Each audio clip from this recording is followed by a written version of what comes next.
بانی پاکستان قائد اعظم محمد علی جناح نے 14 فروری 1947 میں سبی میں خطاب کرتے ہوئے کہا، میرا ایمان ہے کہ ہماری نجات اس اسوہ حسنہ پر چلنے میں ہے جو ہمیں قانون عطا کرنے والے پیغمبر اسلام صلی اللہ علیہ وآلہ وسلم نے ہمارے لیے بنایا ہے۔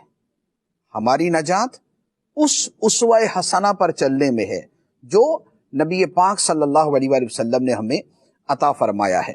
اب یہ ساری چیزوں کو تھوڑا سا سمرائز کریں تو آپ کے سامنے آئے گا، پہلی بات، پاکستان بنا دو قومی نظریے کی بنیاد پہ، اور دو قومی نظریہ یہ ہے کہ مسلمان جدا ہیں اور مسلمانوں کے علاوہ اقوام جدا ہیں۔ اسلام ایک جدا گانا مذہب ہے اور اسلام کے علاوہ مذاہب جدا گانا ہے۔ پہلی بات، دو قومی نظریہ۔ دوسری بات، پاکستان کا مطلب کیا؟ لا الہ الا اللہ۔ تیسری بات، پاکستان اسلام کی، اسلامی نظام حیات کی ایک لیبارٹری ہوگا۔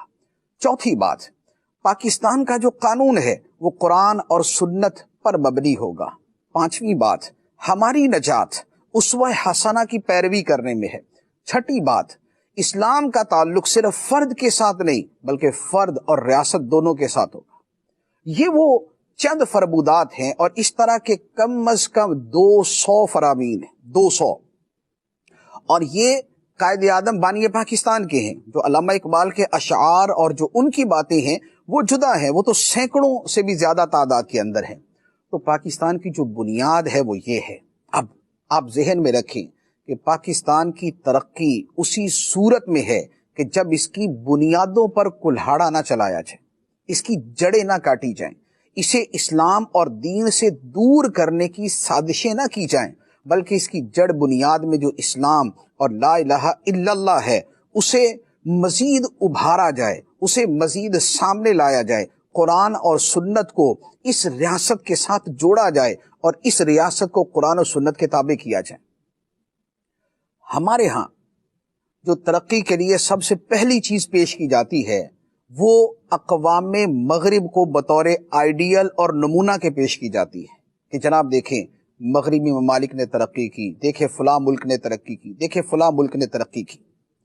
یہ جو ترقی کے لیے مختلف معیارات سامنے رکھے جاتے ہیں اس کے بارے میں علامہ اقبال نے پہلے کہہ دیا کہ اپنی ملت پر قیاس اقوام مغرب سے نہ کر، اپنی ملت پر قیاس اقوام مغرب سے نہ کر، خاص ہے ترکیب میں قوم رسول ہاشمی۔